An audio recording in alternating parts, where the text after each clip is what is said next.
It is important to understand the World Bank is, in fact, a U.S. bank, supporting U.S. interests. For the United States holds veto power over decisions, as it is the largest provider of capital. And where did it get this money? You guessed it, it made it out of thin air through the fractional reserve banking system. Of the world's top 100 economies, as based on annual GDP, 51 are corporations, and 47 of that 51 are US-based. Walmart, General Motors, and Exxon are more economically powerful than Saudi Arabia, Poland, Norway, South Africa, Finland, Indonesia, and many others. And, as protective trade barriers are broken down, currencies tossed together and manipulated in floating markets, and state economies overturned in favor of open competition and global capitalism, the empire expands.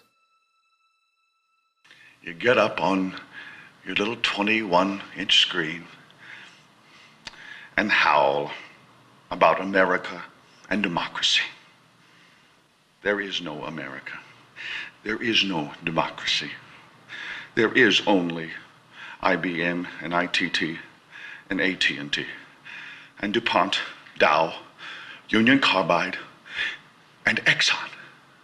Those are the nations of the world today. What do you think the Russians talk about in their councils of state? Karl Marx? They get out their linear programming charts, statistical decision theories, Minimax solutions, and compute the price-cost probabilities of their transactions and investments, just like we do. We no longer live in a world of nations and ideologies, Mr. Beale. The world is a college of corporations, inexorably determined by the immutable bylaws of business.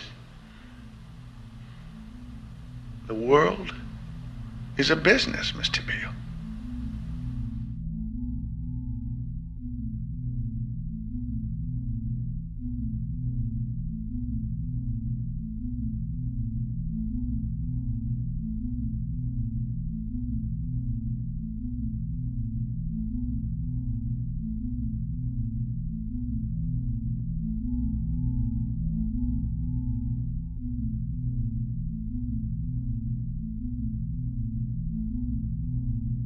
The world is being taken over by a handful of business powers who dominate the natural resources we need to live while controlling the money we need to obtain these resources. The end result will be world monopoly, based not on human life, but financial and corporate power. And as the inequality grows, naturally more and more people are becoming desperate. So the establishment was forced to come up with a new way to deal with anyone who challenges the system.